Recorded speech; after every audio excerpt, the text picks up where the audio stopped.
ya kuinua hali ya maisha ya wananchi wa nchi zetu mbili na pia wananchi wa Afrika Mashariki kwa jumla. Lakini pia Mheshimiwa Rais, ningependa kukushukuru kwa kazi njema ambayo wewe na serikali yako mnaendelea kufanya ya kuhakikisha ya kwamba tumerudisha amani kwa nchi ya Burundi na wananchi wa Burundi wameanza tena kuona maendeleo. Na nataka nikuhakikishie leo ya kwamba sisi na wenzetu wa Afrika Mashariki tutaungana pamoja nawe tuhakikishe ya kwamba hii economic sanctions ambayo imewekwa kwa nchi yako imeondolewa na ndio wananchi wa Burundi waweze kupata maendeleo ambayo wanastahili. So fellow Kenyans, today we celebrate the cultural diversity of Kenya and we further strengthen our nationhood.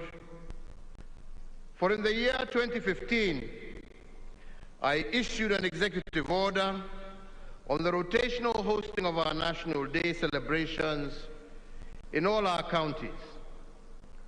Today, Kisumu City joins a growing list of counties that have played host to a National Day celebration. That is the counties of Nakuru, Nyeri, Machakos, Meru, Kakamega, Narok, Mombasa, and Kisii. This tradition allows for a focus on the positive contributions being made under devolution, while also enabling the hosting county to showcase itself on the national stage. Being in Kisumu today is significant and uplifting as we forge lasting bonds between the people of Kenya. The choice of Kisumu to host Madaraka Day this year is also intertwined with our national heritage, for there cannot be a better place to celebrate our liberation struggle and ponder the future of self-rule than here in Kisumu City. Kisumu is not only the historical hub of the East African Cooperation, it was also the intellectual incubator of some of the leading ideas behind our liberation movement. The national motto of Harambee, even though an import from India, was, for instance, introduced as a political rallying call here in Kisumu during the 1950s. After independence, our founding fathers popularized it as the national mantra of pulling together. Similarly, and led by Jaramogi Oginga Odinga, Kisumu was the epicenter of the push to release Mzee Jomo Kenyatta and the Kapenguria Six from their illegal detention by the British colonizers.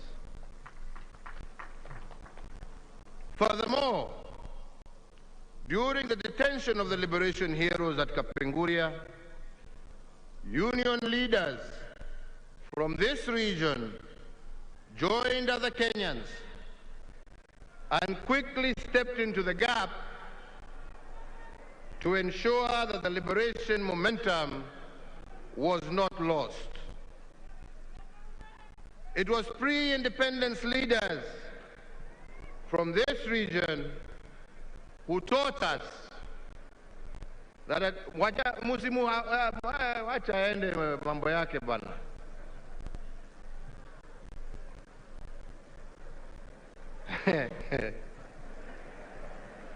Aya, tuendelee sasa. It was pre-independence leaders from this region who taught us that attaining self-rule was not a one-man race. Rather, it was a relay in which one sets out of runners fell out, another set was ready to continue the race.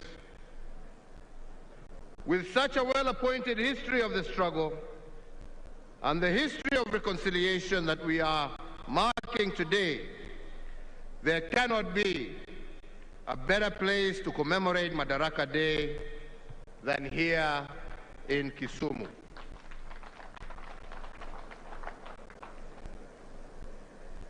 Fellow Kenyans, today we celebrate close to 6 decades of self-rule. We celebrate the return of our liberties, the restoration of our dignity, and the democratic resilience that we have brought over the last 58 years. Today we also celebrate the war heroes who gave their all, including their lives, for us to be free. They sacrificed their freedom and their lives, knowing fully well that sometimes those who plant the seeds of freedom may never enjoy the fruits that follow. For their martyrdom, we honor our fallen heroes this Madaraka Day, and we do it fully conscious that a nation that does not honor its heroes will receive no honor amongst nations, to quote one thinker. As we celebrate self-rule today, we must also honor our founding fathers who dared to imagine Kenya, the bold and selfless architects of this great republic. And from this region of Nyanza, we honor, among others, Jaramogi Oginga Odinga, Tom Joseph Mboya, who was the architect of our economic blueprint at independence, and Achieng' Oneko, amongst others, who was one of the Kapenguria Six.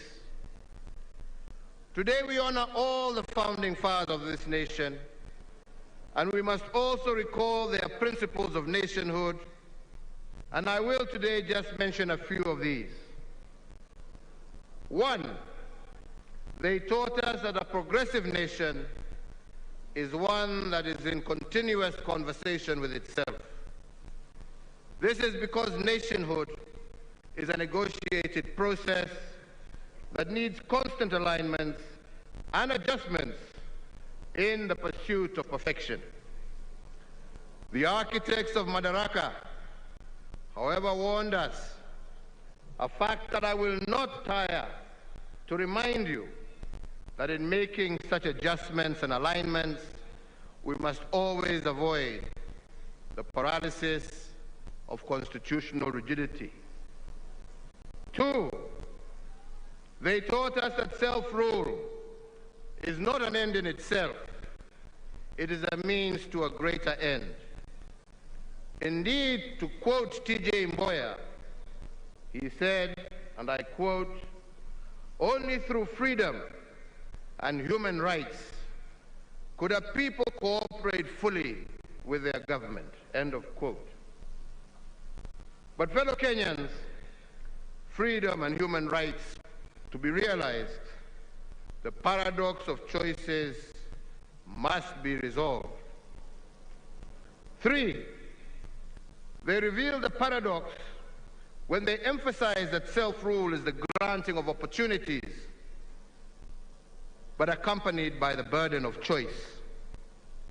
Every opportunity in the exercise of freedoms and self-rule must be tempered by the consequence of choice.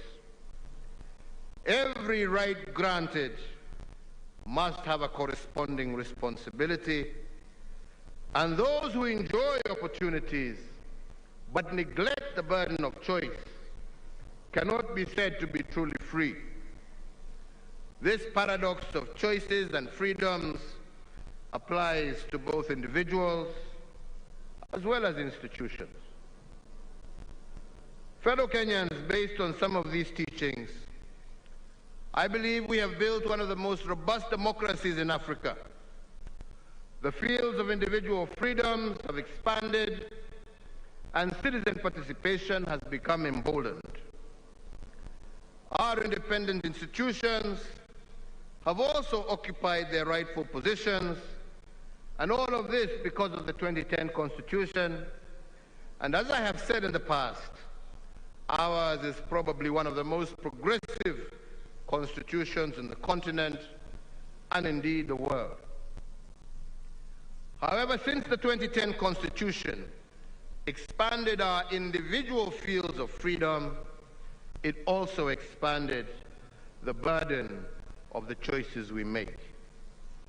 Even our founding fathers urged the liberated patriots to shift from the status of being subjects to that of citizens when their fields of freedom were expanded.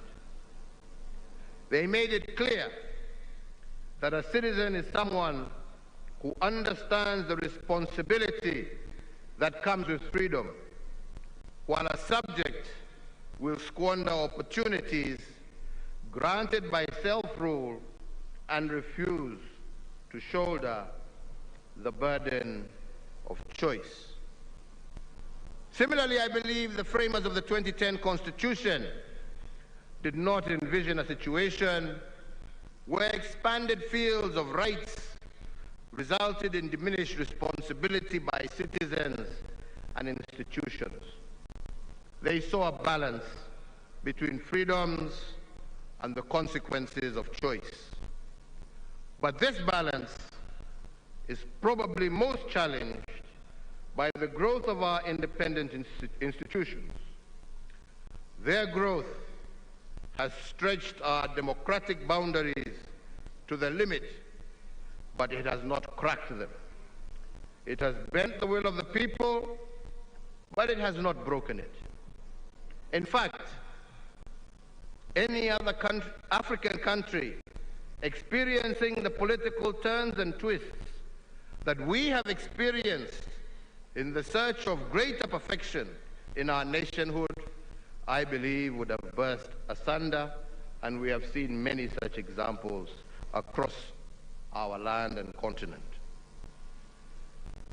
From the nullification of a presidential election in 2017 to an attempt to stop the will of the people as expressed through the BBI, the judiciary has indeed tested our constitutional limits. While I stand by the rule of law, and I will always obey the decisions of the courts, I am also compelled by my position to heed the sovereign and supreme voice of the people of Kenya. And that is why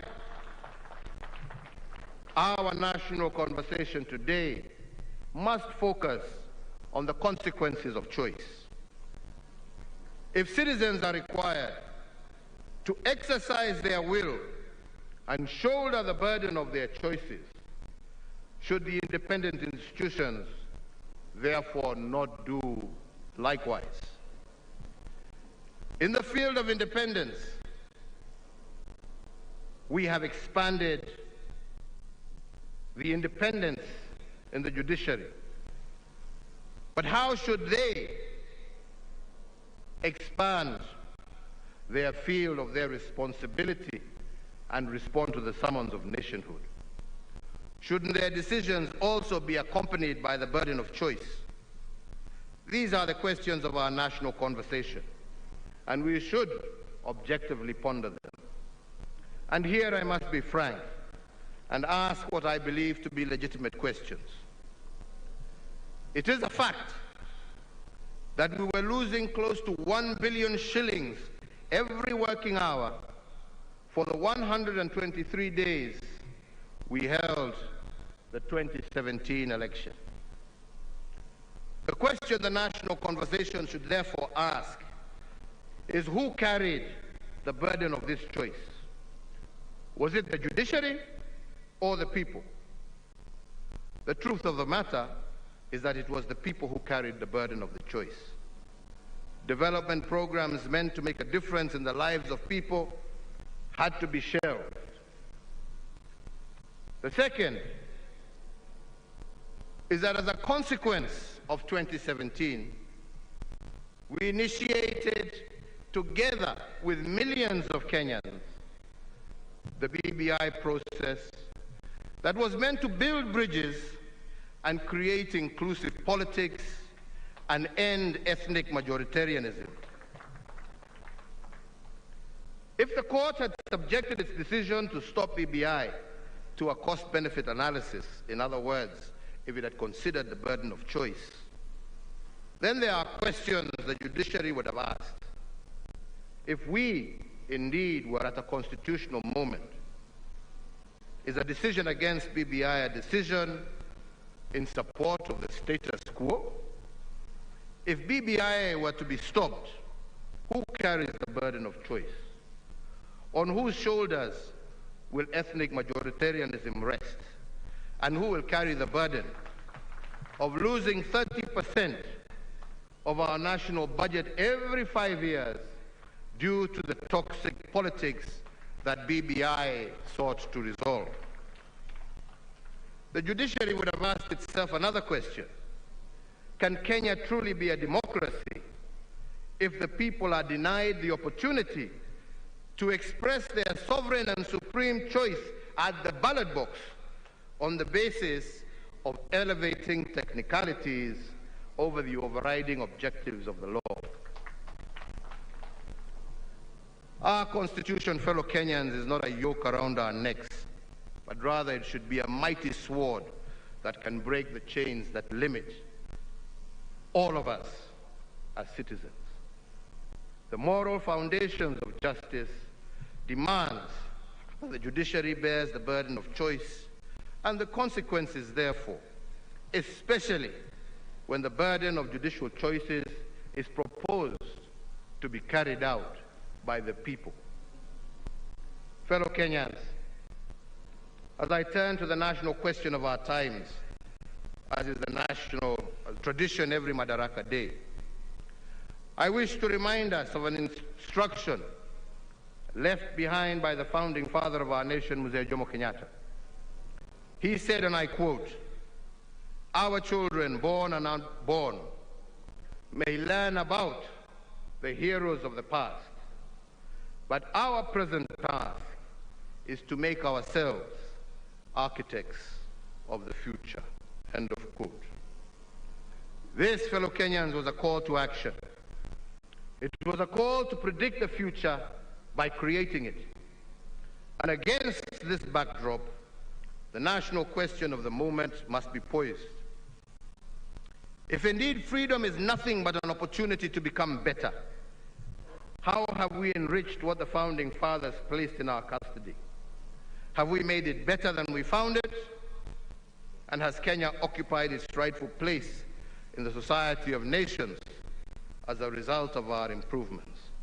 I believe that that is the national question of the day. And in response to this question, I will use the 4 frames of our liberation struggle that have informed my administration. The first is economic. This frame is informed by the notion that political freedom in the absence of economic freedom is nothing but an illusion. Given that the founding fathers stood for economic inclusion and the administrations before mine was about economic recovery, my administration has embraced the maxim of economic acceleration. Economic acceleration in my administration is about increasing the speed of achieving our national goals. And we have increased the speed at national, county, as well as individual levels.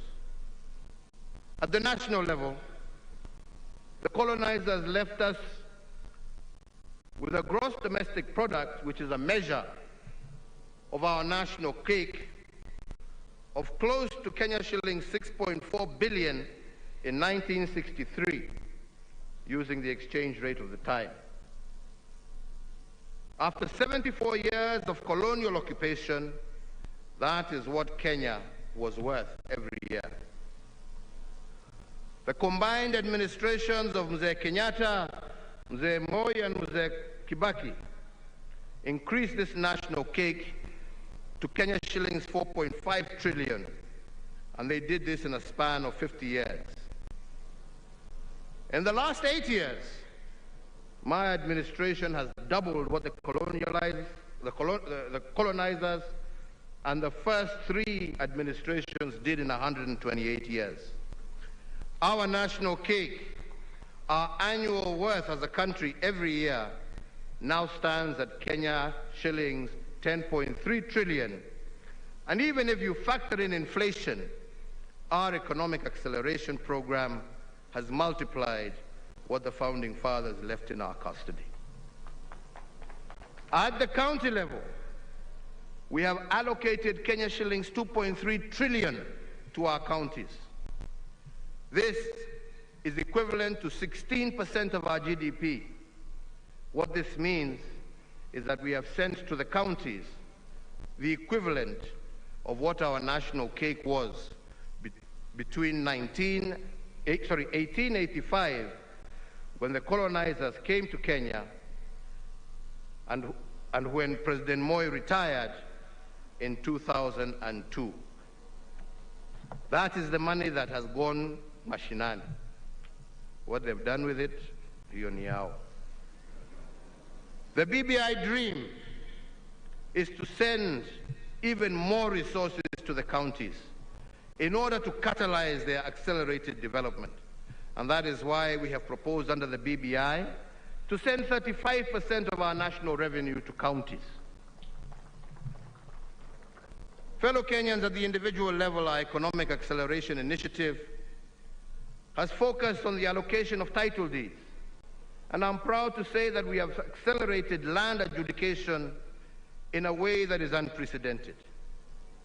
The previous administrations combined issued 6 million title deeds to Kenyans in 5 years. In the last 7 years, my administration has issued 5.1 million title deeds. On a pro rata basis, ladies and gentlemen, this is 7 times what previous administrations had done combined. I am happy that close to 20% of those title deeds we have issued are in the Nyanza region. In fact, most of them right here in Kisumu County. The title deed is what our founding fathers fought for when they made land ownership a central plank of our independence struggle. And by accelerating land adjudication and settlement, my intention is to ensure that we give security of tenure to as many Kenyans as possible. The next frame is what I call the big push investments.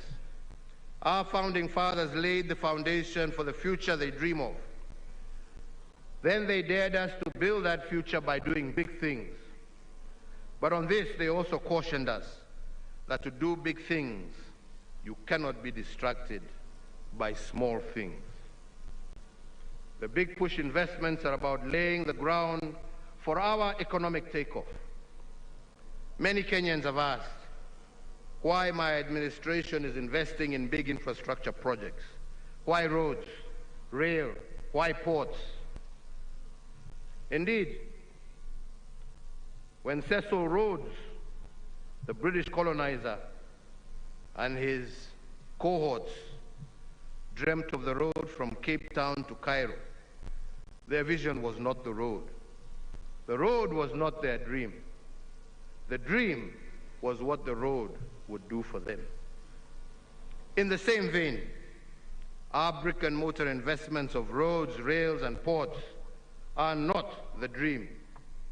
The dream is what the big push investments will do for Kenya and how they will transform our standing in the community of nations and form the basis of national prosperity and the creation of decent and steady jobs for our people. Take, for instance, the Lamu Port, which I commissioned 2 weeks ago. It is the first port to be built in Kenya since the port of Mombasa in 1896. For 115 years, no government has built a deep-sea port on the East African coast of the Indian Ocean. Kenya is the first country to do so.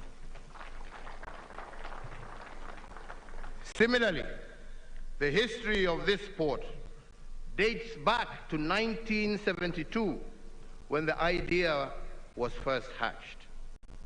It took 49 years for us to conceptualize and mull over this port, but we, in a period of 8 years, have made it a reality.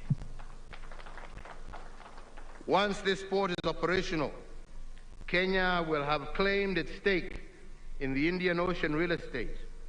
The port of Lamu will be able to handle ships the size of those that transit through the Suez Canal.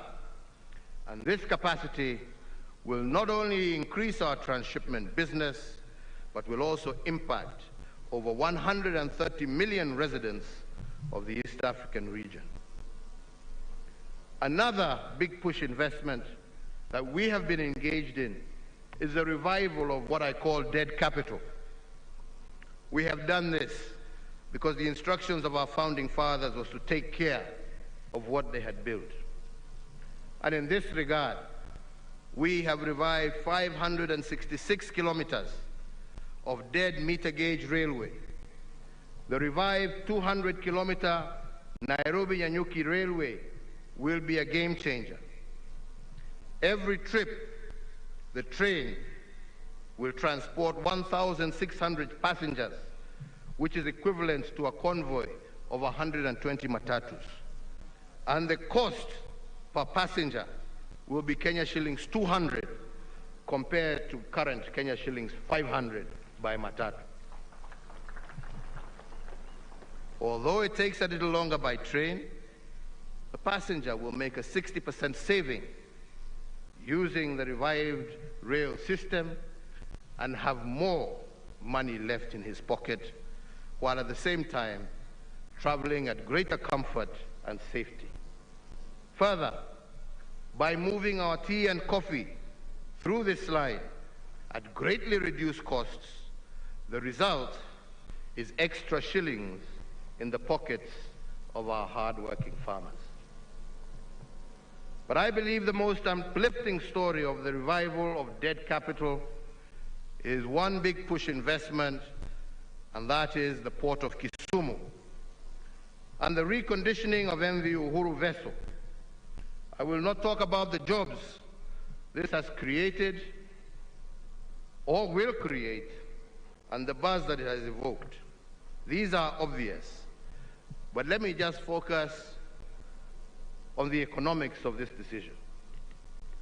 Today, to transport fuel by road from Kisumu to Uganda takes 72 hours because of the long queues at the Malaba border.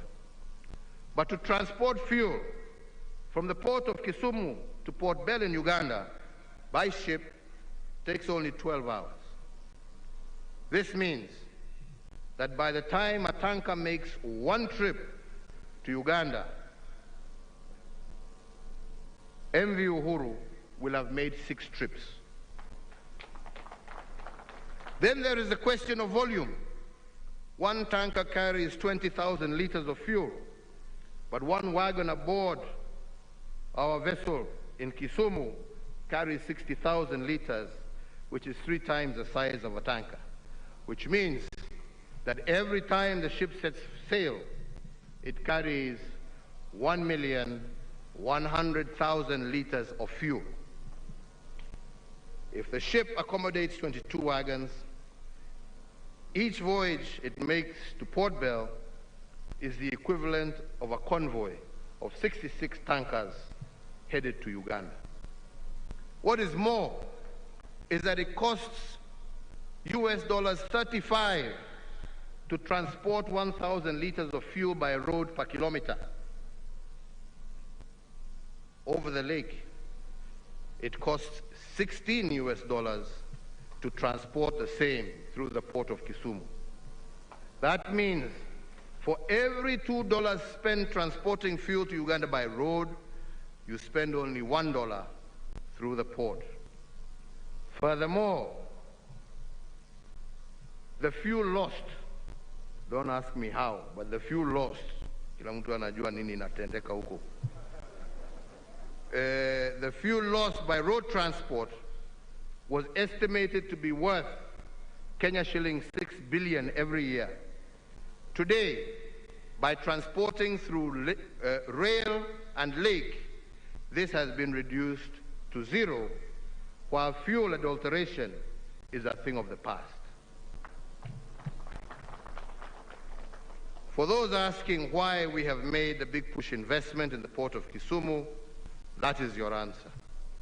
It takes 1/6 of the time to transport goods by ship compared to by road, and this is good for traders, but also for investors, making our region that much more competitive globally.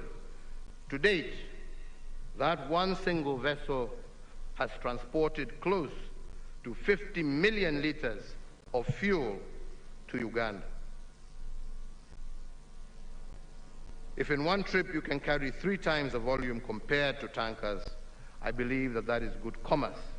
If it costs you half the price to use the port of Kisumu, that, my friends, is good economics. Indeed, all our big push investments have been conceived to catalyze the economy and to provide the most rational choices for all actors.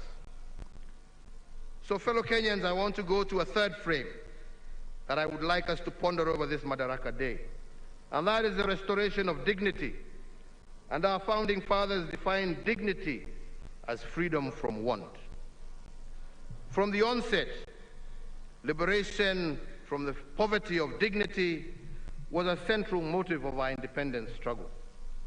Indeed, our founding fathers taught us that self-rule will not be fully attained until self-worth is restored.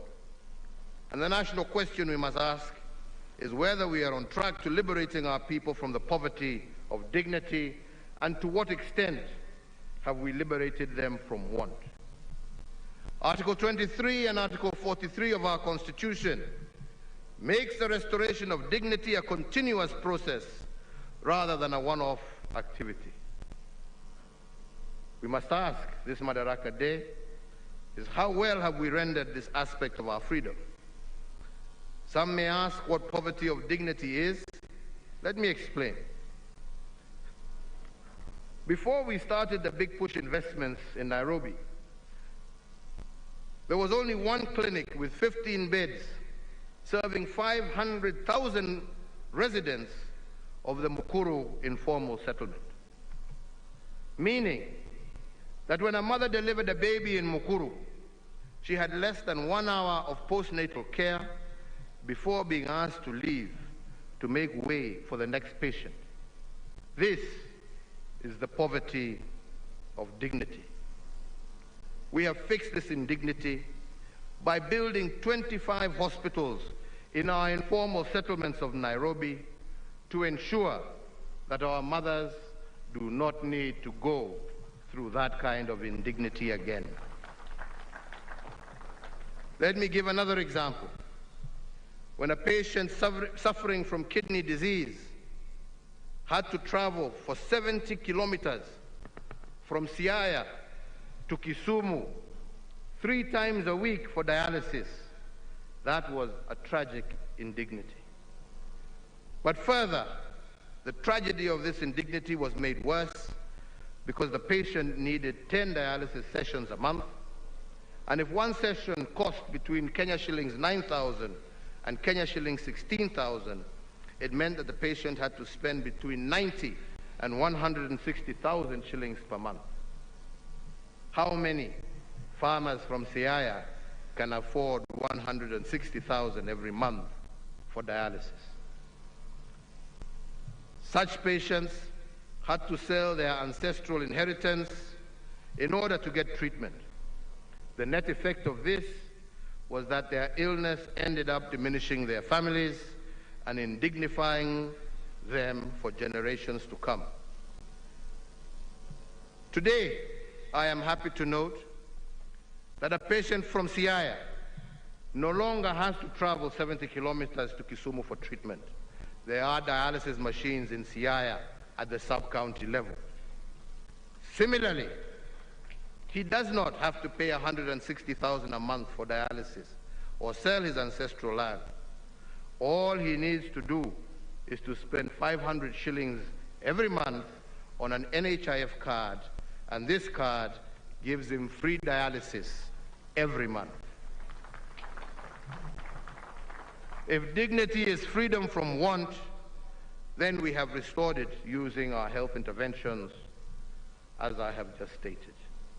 I say this because between 1963 and 1978, as a country, we had only one renal unit and one dialysis machine.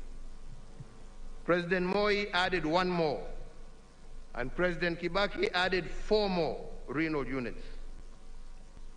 By the time our administration took over, we only had 6 renal units for the entire country.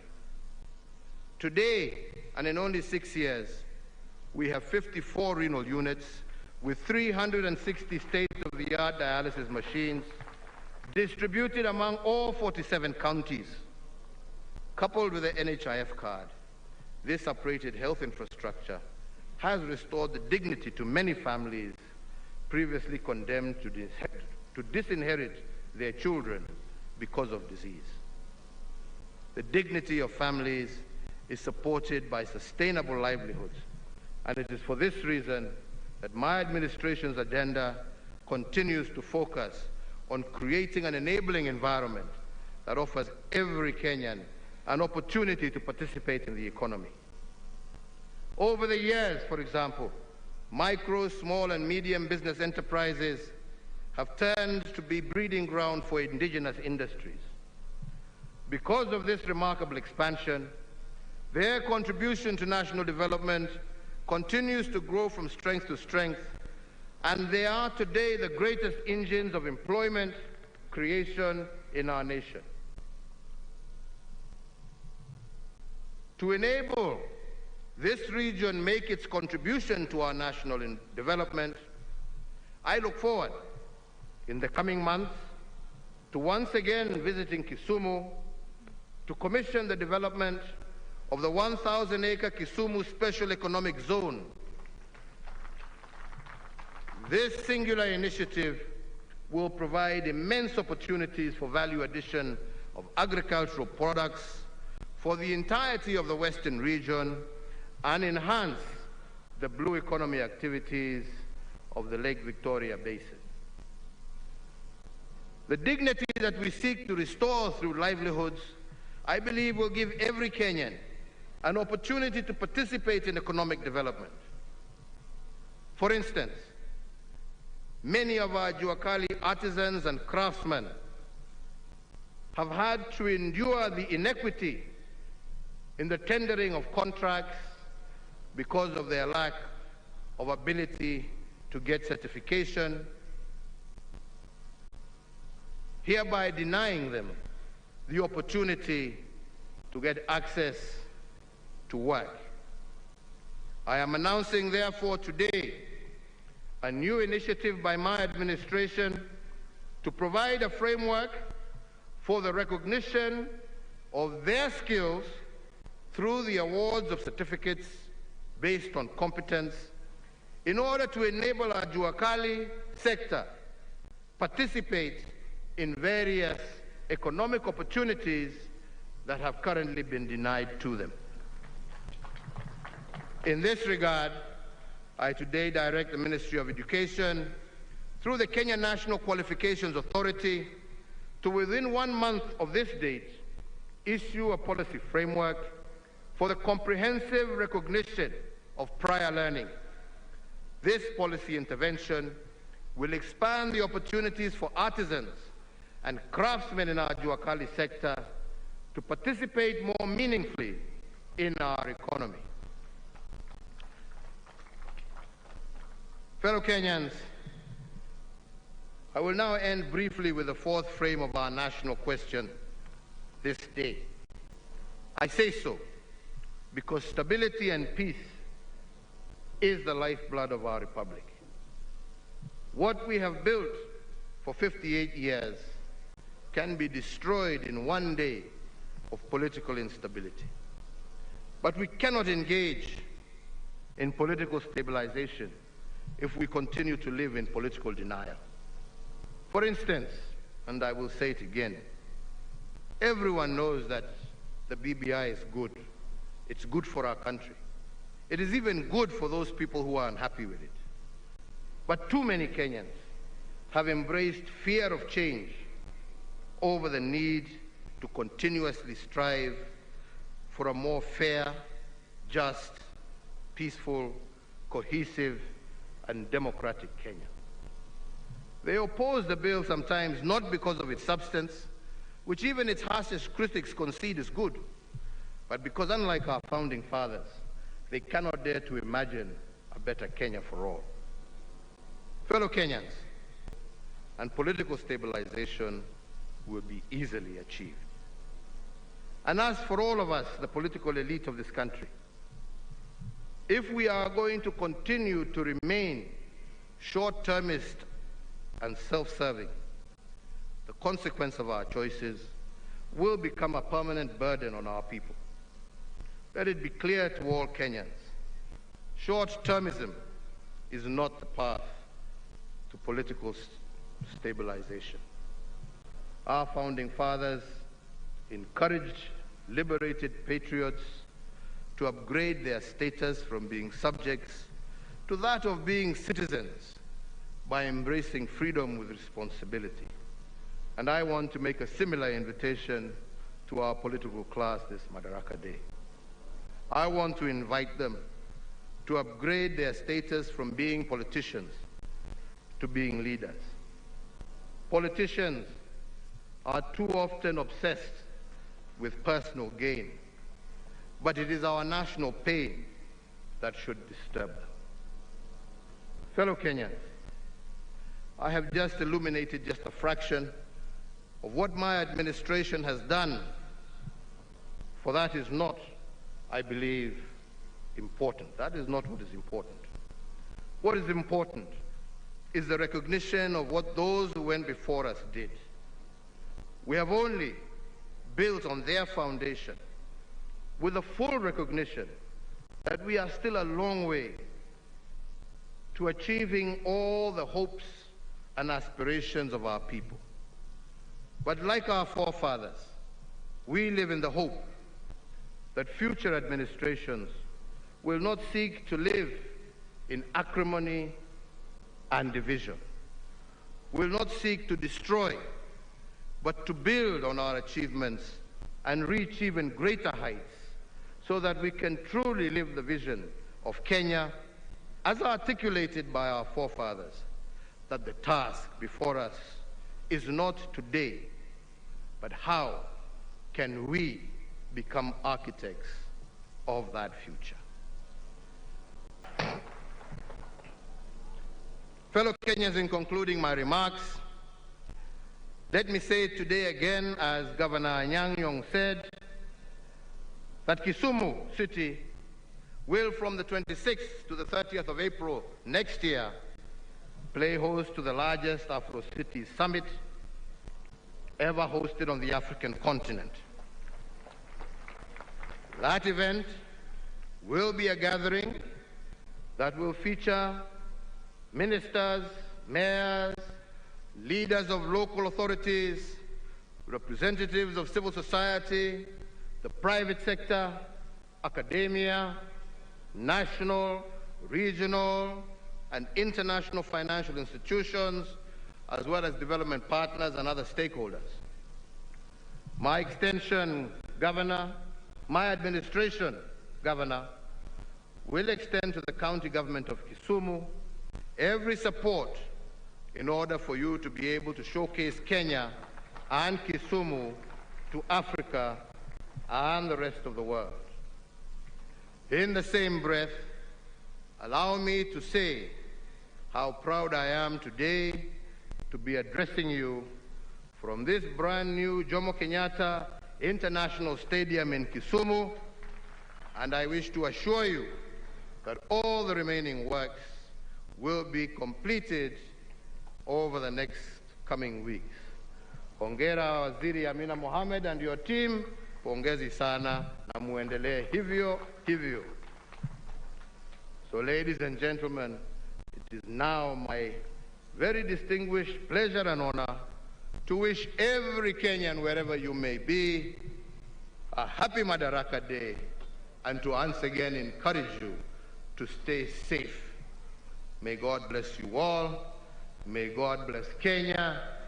Mungu aibariki Afrika Mashariki na Mungu aibariki kontinenti letu la Afrika. Asanteni sana, asanteni sana. Nimewashukuru sana sana sana sana sana. Thank you. Basi kwa heshima naomba tusimame kwa wimbo wa taifa. Kwa heshima naomba sote tusimame tafadhali.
Basi asanteni kwa heshima. Nimeomba wananchi tuzidi kutulia hadi mtakapompisha mwenzangu aweze kutueleza. Mwenzangu Wafula, tafadhali popote ulipo uweze kutueleza jinsi mgeni mashuhuri utaondoka. Tutulie kwanza, tutulie. Naomba tutulie. Msafara wa Mheshimiwa Rais na msafara wa Rais wa Burundi. Wengine tutulie tafadhali.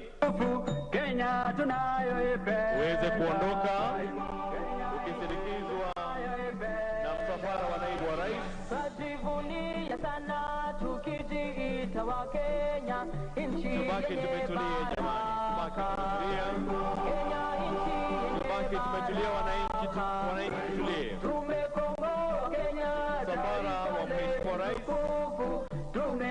na msafara wa Rais Burundi uweze kuondoka kwanza ukisindikizwa na msafara wa naibu wa rais. Chezeni mziki tafadhali. Cheza mziki. 3 days visit by President Uhuru Kenyatta.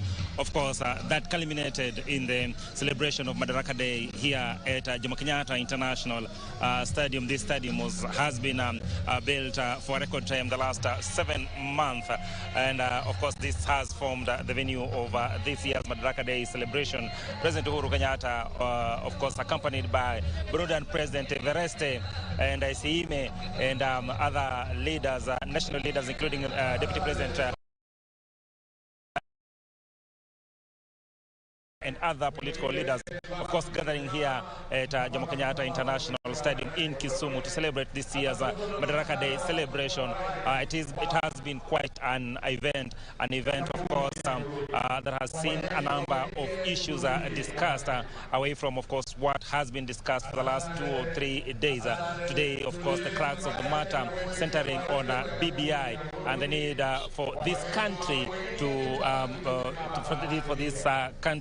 to actually move in unison towards achieving BBI. And of course, President Uhuru Kenyatta enumerating very many benefits that will come along the way when BBI is actually implemented. Remember, he did talk about the 35% that will be devolved to the county units, but more importantly, pointing out that this country loses millions of shillings 100 days each hour, 100 days to election, and of course 100 days after election, and says that BBI seeks to address the tension, seeks to address the divisive politics that actually witnessed each and every electioneering period in this country, and says that while the judiciary might have been right in actually ruling the way they did, there's also need for them to actually look at what is best for the country, what is best for the citizens, saying that on many occasions the judiciary has actually made decisions that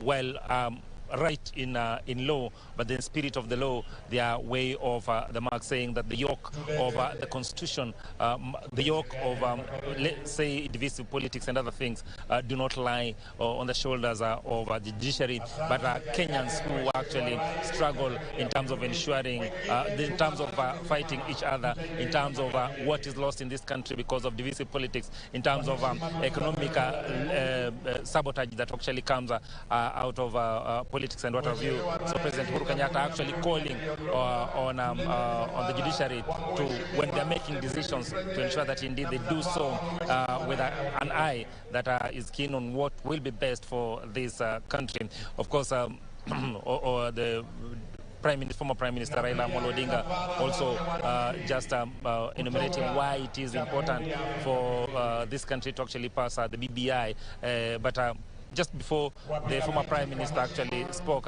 Deputy President William Ruto did speak, and he avoided the issue of BBI, but did speak on the need for this country, or for the leadership of this country, to actually live a country that is anchored on democracy, a country that is anchored on separation of powers, where the judiciary, the legislature, and of course the executive works independently but harmoniously in terms of achieving the greater good of this country.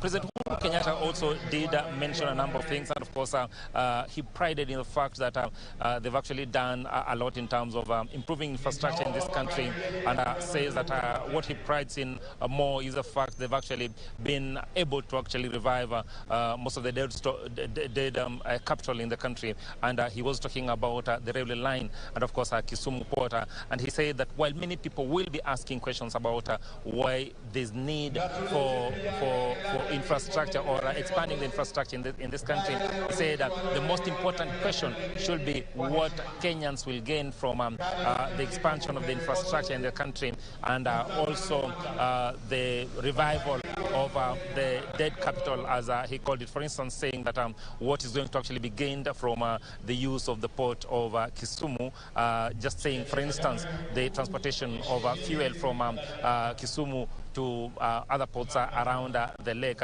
will be slashed by the cost of actually transporting fuel to other ports along Lake Victoria will be slashed by half. And of course, there are other gains that actually be attained through, of course, job creation and very many other things that will come along with them, but of course opening up this region. So of course those are some of the issues that President Uhuru Kenyatta has been talking about. I just remind you that President Uhuru Kenyatta has actually been in this region for the last 3 days, of course, opening up a number of projects. He began his tour by going to Siaya, where he did open a road, and then of course water projects in Yala, and then of course coming here to Kisumu County, where he did open the ship bay, and he was actually supposed to open very many other projects that of course have been rescheduled for a later date, but also he's actually come up strongly and said that most of those projects will actually be opened in the coming months. My name is Achola Simon. Of course, this has been Madaraka Day celebration in Kisumu. We take you back, Broadcasting House.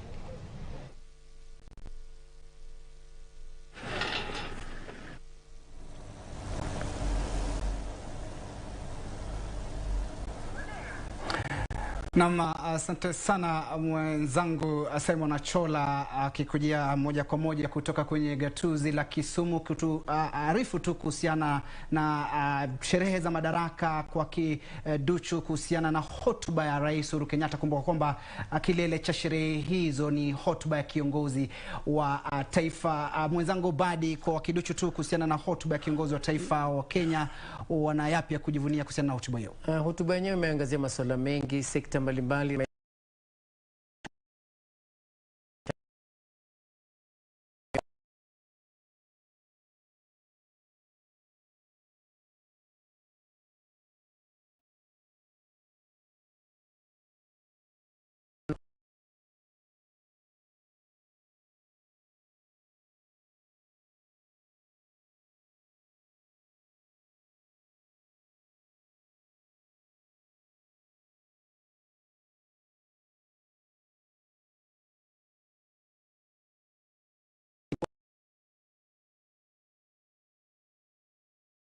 mwanzilishi wa wakfu wa Green Africa.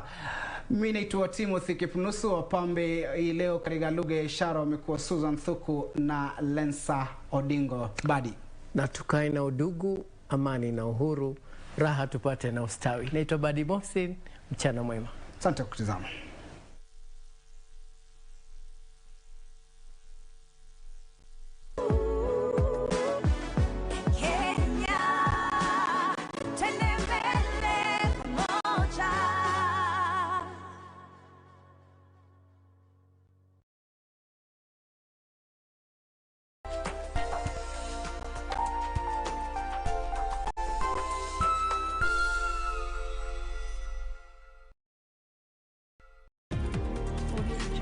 Did you know you can pay your premiums from the comfort of your home using mobile money and online platforms? Avoid cash payments to prevent spread of COVID-19. Stay safe, stay home, save lives. Now you know. IRA, promoting insurance, protecting the insured. Kupata skiza tune hii, sala ya imani na matumaini, dial *811 *815 #. Sala ya imani. Mungu wangu na sadiki maneno yote linalosadiki na linalofundisha kanisa Katoliki la Roma.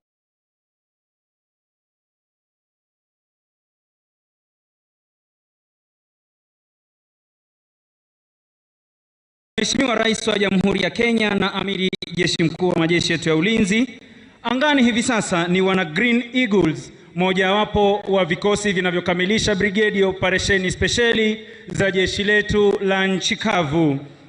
Kikosi hiki kiko chini yake Kanali John Njeru ambaye ndiye kamanda wa brigedi hii kwa sasa. Kikosi hiki kilianzishwa mnamo mwaka 1987 na baada ya mafunzo ya mwaka mmoja, wanajeshi wa kikosi hiki walikuwa wamebobea kwa kuruka na kudhibiti parachuti wakiwa angani tayari kabisa kwa shughuli mbalimbali za ulinzi wa taifa.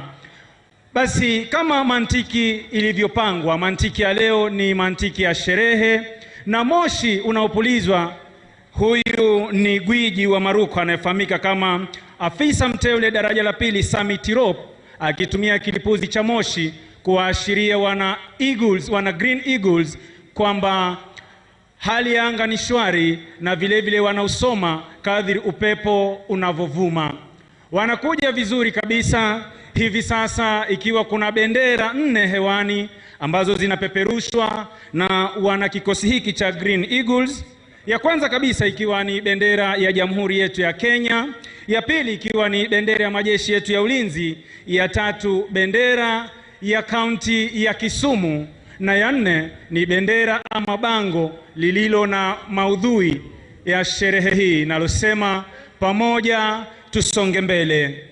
Kikosi hiki Mheshimiwa Rais kinafahamika kwa kutekeleza operesheni zake usiku wa manane ili kuweza kumnyemelea adui. Anakuja kwa maridadi kabisa hapa akitumia ujuzi wa hali ya juu alionayo Jump Master Warrant Officer 2 Sami Tirop.